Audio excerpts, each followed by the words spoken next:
अखिलेश यादव कह रहे हैं कि उर्दू बोलने वालों को टारगेट किया जा रहा है, तो दूसरी तरफ ममता बनर्जी का कहना है कि डिटेंशन सेंटर नहीं बनने देंगी।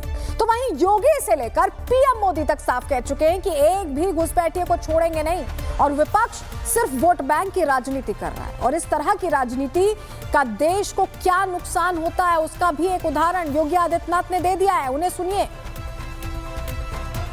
जम्मू कश्मीर पंडित नेहरू के हाथों में था, उन्होंने जम्मू कश्मीर को इतना विवादित करने का काम किया कि वो भारत को लगातार आजादी के बाद डसता रहा। उग्रवाद, अलगाववाद, ये उसी कश्मीर से पंडित नेहरू के कारण देश को प्राप्त हुआ था। देखिए, आप समझिए, ऑस्ट्रेलिया, ब्रिटेन, अमेरिका जैसे देश आज घुसपैठियों से परेशान हैं। उनके देश में इन घुसपैठियों के चलते क्राइम रेट की तेजी के साथ बढ़ाई हम घटनाओं में देख रहे हैं। कल प्रहार में हमने आपको बताया था कि सिडनी में जिस तरह से पाकिस्तानी मूल के लोगों ने निर्दोष लोगों को अपना निशाना बनाया, ऐसे में घुसपैठियों से देश को होने वाले खतरे को अब टालने का समय आ चुका है। समय आ चुका है कि देश को घुसपैठिया मुक्त बनाया जाए।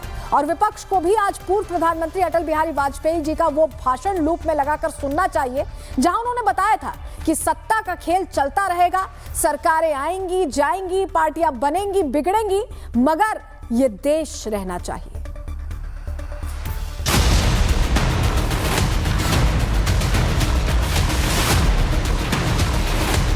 उत्तर प्रदेश की जमीन से रोहिंग्याओं पर हुए नाइट अटैक के बाद अब इनकी पहचान के लिए बाबा टू दीदी सभी के पास एसआईआर की ड्राफ्ट लिस्ट पहुंच रही है। एक तरफ बाबा हैं जो पदरवियों की डेंटिंग पेंटिंग के साथ डिटेंशन सेंटर का भी निर्माण कार्य देख रहे हैं, तो दूसरी तरफ पश्चिम बंगाल की मुख्यमंत्री ममता बनर्जी हैं जो सियासी रूप से इस बात पर रूठी है कि बीजेपी कहीं उनके खेला होबे पर कमल ना खिला दे।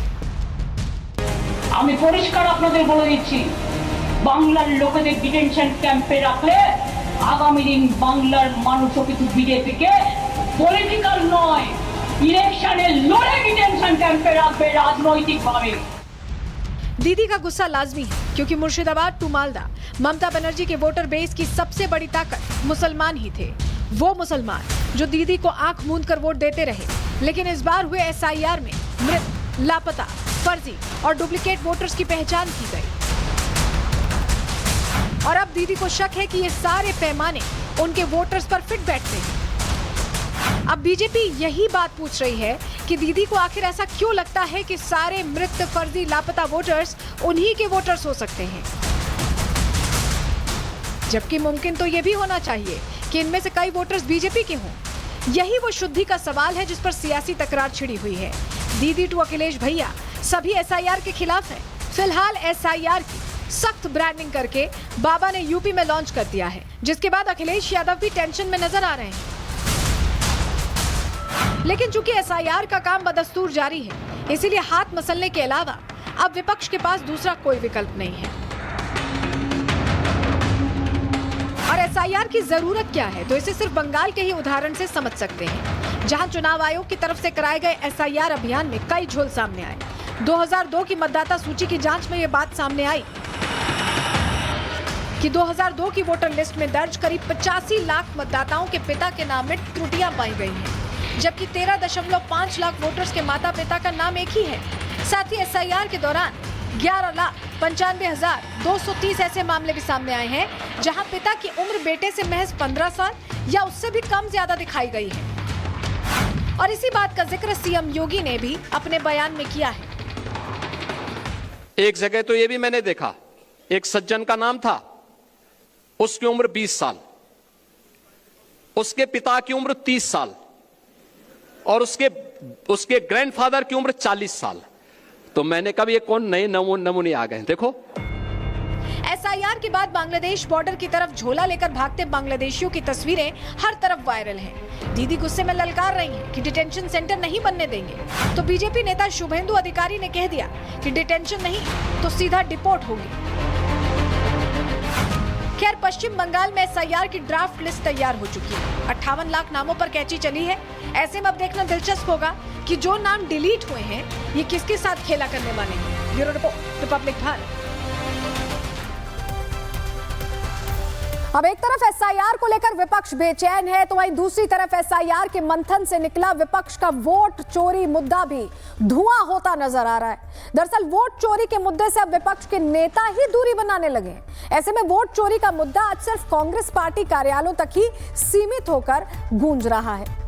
वोट चोरी का यह मुद्दा कैसे विपक्ष वर्सेस विपक्ष के ही बीच तकरार की वजह बन चुका है, ग्राफिक्स के जरिए आपको बता देते हैं। देखिए, सुप्रिया सुले और उमर अब्दुल्ला ने सीधा किनारा कर लिया है। कांग्रेस के वोट चोरी अभियान से इन्होंने दूरी बना ली है। उमर अब्दुल्ला ने कहा कि यह कांग्रेस का मुद्दा है, इंडिया गठबंधन का इससे कोई लेना देना नहीं है, हर पार्टी को अपना एजेंडा चुनने की आजादी है। यानी उमर अब्दुल्ला ने कह दिया कि हमारा इससे लेना देना नहीं है। कांग्रेस ने एसआईआर और वोट चोरी को मुख्य मुद्दा बनाया।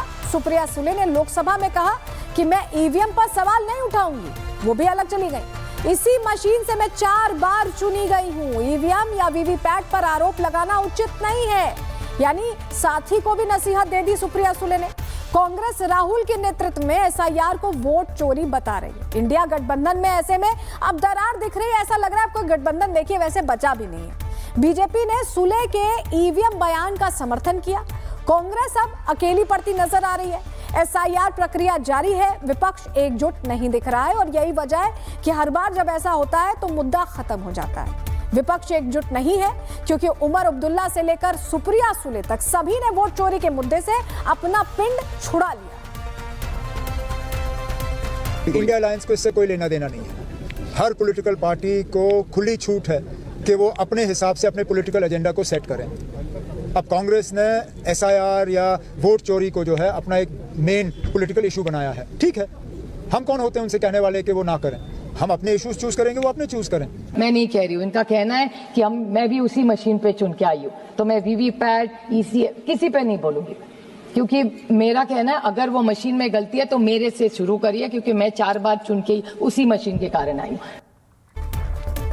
अब एक तरफ वोट चोरी का विपक्षी एजेंडा आज बेसहारा नजर आ रहा है। राहुल गांधी का वोट चोरी नैरेटिव हिट एंड रन मुद्दा साबित हुआ है। आज राहुल अकेले हैं तो एक एक कर विपक्षी दल वोट चोरी के समर्थन लेटर से अपना नाम कटवा रहे हैं और ऐसे में राहुल गांधी का एक और फॉर्मूला फेल साबित हुआ है।